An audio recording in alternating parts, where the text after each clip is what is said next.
Silakan dibuka halaman 3 dulu. Saya mau jelaskan situ sebelum kita masuk di bilangan terlalu jauh ya, bilangan terlalu jauh. Saya mau jelaskan dua dulu. Karena di bukumu ini ternyata dia cuma satu jelaskan. Dia langsung masuk bilangan rasional ya. Ternyata bilangan itu ada dua. Ada bilangan rasional dan ada bilangan irasional. Oke. Pernah dijelaskan di sekolah seperti itu? Belum pernah? Jadi bilangan itu ada dua. Ada bilangan rasional, ada bilangan irasional. Kalau bilangan rasional ini termasuk sudah ada di sini ya. Bilangan rasional itu bilangan bulat, bilangan pecahan, bilangan bulat negatif, kemudian bilangan caca, kemudian bilangan nol, bilangan bulat positif, bilangan asli dan lain sebagainya. Itu semua adalah bilangan rasional yang bisa dinyatakan dengan angka yang pasti. Nah, apa perbedaannya dengan bilangan irasional? Kalau bilangan irasional itu adalah bilangan yang memiliki koma dan angka di belakang koma itu tak terhingga dan tidak berulang. Contoh ya. Ada misalnya angka yang kamu hitung, biasa dapat angka kita hitung, kita bagi, kita dapat misalnya jawabannya itu 3,0333333333 dan seterusnya tak terhingga. Bukan itu yang dimaksud. Itu tidak termasuk irasional. Karena kenapa? Dia berulang. Oke? Dia berulang. Tapi yang dimaksud dengan irasional itu, kalau misalnya dia tidak berulang tapi tidak terhingga. Contohnya, coba kamu hitung, tahu pi yang menghitung luas lingkaran itu kan pi itu 22/7 kan, 22/7 kan. Jika kita hitung 22/7, ya 22/7 kamu hitung di kalkulator, 22/7 22 dibagi 7, itu akan kamu dapat bilangan yang tak terhingga, tapi angkanya itu tidak berulang. Lain-lain angkanya. Lain-lain, coba tes di situ. 22 dibagi 7. 3,1428. Iya. Itu dan seterusnya, ya kan? Coba kasih besar suaranya. 3,142857142. Itu sampai digit kalkulator kayu dengar dulu. Itu sampai digit kalkulatormu habis, itu sebenarnya masih banyak lagi angka di belakang seterusnya. Kenapa? Karena dia cuma 12 yang dia tampilkan karena memang digit kalkulatormu itu cuma sampai 12. Iya kan? Dia cuma 12, biasanya sampai 11 dan 9 tergantung dari digit kalkulator. Tapi sebenarnya itu ada banyak tak terhingga dan angkanya tidak berulang. Seperti itu. Terkadang kita menemukan bilangan seperti itu ya kalau kita bagi ya. Kita bagi misalnya yang paling irasional itu yang paling contoh yang paling populer itu pi 22/7. Jadi jangan kira kau katakan 22/7 itu sama dengan 3,14, beda itu. Beda. Itu tidak sama persis. Mendekati iya, tapi tidak sama persis. Itulah yang dimaksud dengan bilangan irasional. Pertama itu adalah bilangan bulat. Bilangan bulat itu kan sama penjelasannya dengan yang kelas 6 SD. Bilangan bulat itu ada 3. Bilangan bulat positif, 0 dengan bilangan bulat negatif. Itu ada 3. Oke, kalau kamu lihat di sini, itu dia bercampur ki. Dia pisah-pisah di sini diagramnya kan? Dia pisah-pisah. Padahal dia semua itu adalah bilangan bulat. Jadi bilangan bulat itu bilangan positif 1 2 3 4 5 dan seterusnya. Oke? Bilangan bulat 0, 0 itu masuk bilangan bulat. Kemudian bilangan bulat negatif. Bilangan bulat negatif itu yang mana? Negatif 1, negatif 2, negatif 3, negatif 4, negatif 5 dan seterusnya. Oke? Nggak usah saya jelaskan terlalu banyak itu ya. Karena kenapa? Supaya tidak terlalu mengulang-ulang lagi. Itu kan sudah dipelajari. Bilangan bulat itu kan ada garis bilangan. Kalau dia ke kanan di buku ya. Kalau dia misalnya ke kanan kita, ini kan di buku. Berarti kalau di buku berarti kirinya buku. Tapi yang dimaksud itu kanannya kita yang membaca. Dia ke kanan berarti dia positif. Kalau dia ke kiri berarti dia negatif. Startnya dari mana? Start dari 0. Nah, kalau kita di SD itu menghitung pakai garis bilangan. Ya kan? Kalau misalnya negatif 2 ditambah 5, berarti lihat angka awalnya. Berarti negatif 2. Negatif 2 berarti kita melangkah 2 kali ke kiri dulu. Setelah itu ditambah 5, berarti 5 itu kan positif. Berarti melangkah ke kanan 5 kali. Otomatis dapat positif 3 kan? Seperti itu. Itu kalau pakai garis bilangan itu di SD. Nah, kalau di SMP enggak usah pakai begitu lagi. Kita sering gunakan logika. Logika saya supaya cepat. Logika simpan pinjam atau bukan simpan pinjam, bayar utang. Contoh ini ya. Arham, misalnya Arham. Arham kamu punya saya punya misalnya pulpen 2, oke? Saya punya pulpen 2. Saya mau kasih ke Arham dan Kayum. Oke? Saya mau kasih ke Arham dan Kayum. Dua-duanya ini 0. Dua-duanya 0. Kenapa 0? Karena tidak punya pulpen. Oke? Saya punya 2 pulpen. Saya kasih Arham berarti 1 tambah 0. Iya kan? Saya kasih Kayum berarti 1 juga tambah 0. Berarti berapa sekarang pulpennya Arham? 1, karena 1 tambah 0 kan? Kalau Kayum 1 tambah 0 berarti berapa pulpennya Kayum sekarang? 1 juga, karena dia dasarnya 0. Nah, itu logikanya. Kalau misalnya sekarang kita negatifkan dia, berarti kalau kita negatifkan dia ada utangnya. Contoh, kamu tidak ada pulpen, hilang pulpenmu dah, kamu pinjam di Kayum. Kayum, pinjamkan dulu pulpenmu 1. Oh iya, enggak ada untuk menulis. Dia ambil pulpennya 1. Ternyata pulpennya Kayum dia kasih hilang lagi. Oke? Berarti Arham sekarang itu di posisi mana? 0, bukan 0. Karena kenapa? Dia di posisi negatif 1. Kenapa negatif 1? Karena dia tidak ada pulpennya, pinjam di Kayum 1 pulpen, dia kasih hilang lagi itu pulpen. berarti dia punya utang di Kayum 1 pulpen. Berarti logikanya Arham itu berada di posisi apa? Di posisi negatif 1. Kalau dia ambil 2 pulpennya Kayum, berarti positif negatif 2. Kalau dia ambil 3 pulpennya Kayum kasih hilang semua, berarti dia posisi negatif 3. Bukan di 0. Bukan di 0. Oke, 1 saja. Dia sudah pinjam pulpennya, 1 kasih hilang. Berarti Arham sekarang posisi negatif 1. Saya punya pulpen 1. Oke, saya punya pulpen 1. Saya kasih Arham. Saya kasih Arham. Arham ini pulpen. Berarti negatif 1 tambah 1 kan? Tambah 1-nya dari mana? Dari saya. Oke, saya kasih Arham 1 pulpen. Dia itu tidak boleh simpan pulpennya. Kenapa tidak boleh simpan pulpennya? Karena dia harus bayar dulu pulpennya yang diambil di Kayum. Paham maksud saya sampai sini ya?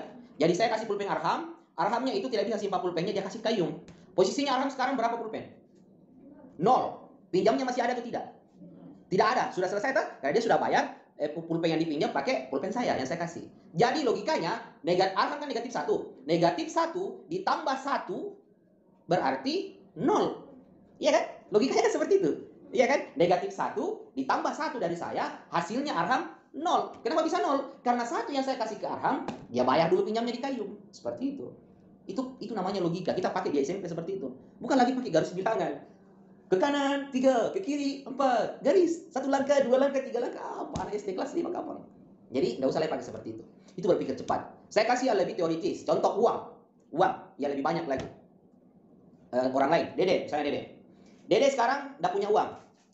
Saya punya uang 100.000. Oke, 100.000. Berarti posisinya Dede sekarang berapa? 0. Saya kasih Dede 100.000, berarti 100.000 tambah 0. Iya kan? Kan 100.000 saya. Dede 0, berarti 100.000 tambah 0. Berarti hasilnya berapa? 100.000. Dede punya 100.000.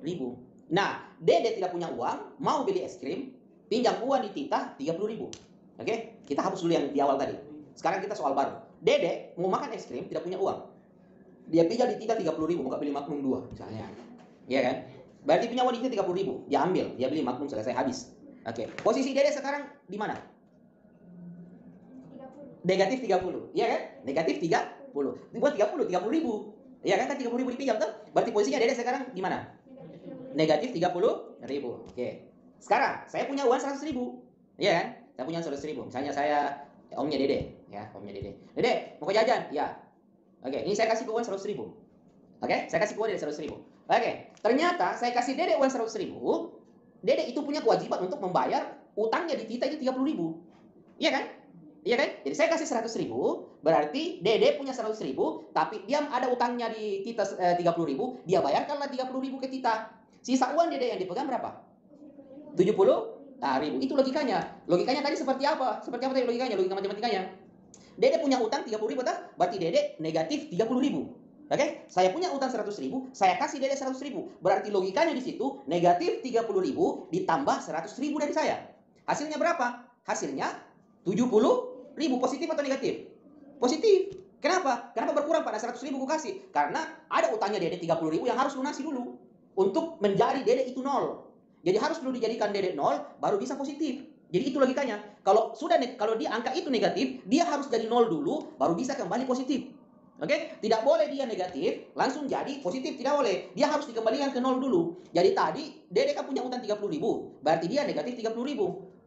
Untuk dapat lagi uang, berarti dia harus dikembalikan ke 0 dulu. Caranya bagaimana? Caranya, uang yang saya kasih 100.000, dia bayarkan dulu utangnya 30.000. Iya kan? Dia bayarkan utangnya 30.000, berarti sisa uang yang dipegang Dede dari saya itu sisa 70.000.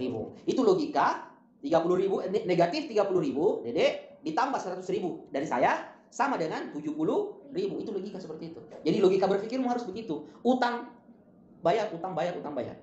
Kalau bisa logika seperti itu, bilangan bulat itu lewat. Biar kamu tidak pakai garis bilangan. Ini yang dipakai orang yang di Olimpiade sama cerdas cermat, bukan Olimpiade ya. Olimpiade harus punya cara. Tapi cerdas cermat itu dia pakai seperti itu. Jadi dia utang pinjam, bayar utang. Nah itu seperti itu. Itu untuk sifat bilangan bulat itu ada namanya sifat komutatif ya.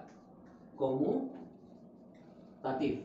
Itu rumusnya sudah ada di situ. A tambah B itu sama dengan B tambah A. Jadi konsep rumus ini itu menunjukkan seperti ini. 2 ditambah 3 itu sama aja hasilnya dengan 3 ditambah 2. Begitu sih. Ini hasilnya berapa? 5. Ini hasilnya 5. Konsepnya seperti itu, ya. Itu kalau komutatif. Bilangan angka berapapun kamu kasih masuk, ya. Angka berapapun kamu kasih masuk. Oke, lanjut. Kalau yang kedua itu ada namanya asosiatif. Rumusnya itu A tambah B tambah C. A ditambah, buka kurung dulu. B tambah C sama dengan, buka kurung dulu kan? Ya, buka kurung A ditambah B, tutup kurung, tambah C. Ini rumus asosiatif. Sifat ya, rumus sifat asosiatif. Kalau kita masukkan angka, perhatikan. Kalau kita masukkan angka, berarti kalau misalnya A itu 2 ditambah B itu 3 ditambah C itu 4 ya, sama dengan A itu berapa? 2. Dikembalikan seperti itu ya. B itu berapa? 3 ditambah C itu berapa? 4. Coba kita lihat hasilnya. 2 ditambah, ini selesaikan dulu ini tuh. 3 tambah 4 sama dengan berapa? 7. Sama dengan 2, selesaikan dulu. 2 tambah 3 sama dengan 5 tambah 4. Oke? Jadi 2 tambah 7 dapat 9. 5 tambah 4 dapat 9. Sama kan? Sama. Ini yang dimaksud sifat asosiatif. Kalau ini komutatif. Kalau ada lagi satu sifat itu, sifat ganggu namanya distributif, tapi di sini saya tidak lihat. Mungkin di belakang akan diajarkan juga di sekolahmu. Tidak usah juga saya jelaskan di sini dulu karena tidak ada juga. Jadi nanti ini saya dulu komutatif dengan asosiatif. Intinya ruas kanan. Jadi nanti itu nanti kalau kita sudah masuk aljabar ya. Aljabar kan ada juga aljabar di sini kan. Ada juga persamaan dan pertidaksamaan ada juga kan. Kita sudah belajar tentang ruas kanan, ruas kiri. Sudah belajar seperti itu. Jadi kalau ruas kanan itu harus sama hasilnya dengan ruas kiri. Kalau ruas kanan beda hasilnya sama ruas kiri, biasanya itu perhitungannya salah. Jadi cara ngetesnya seperti itu. Paham sampai sini ya? Jadi ini konsep yang seperti ini. Ini pada akhirnya sama ya. Jadi saya ulang karena di sini terpotong. Asosiatif A tambah B, buka kurung B tambah C sama dengan buka kurung A tambah B tutup kurung tambah C.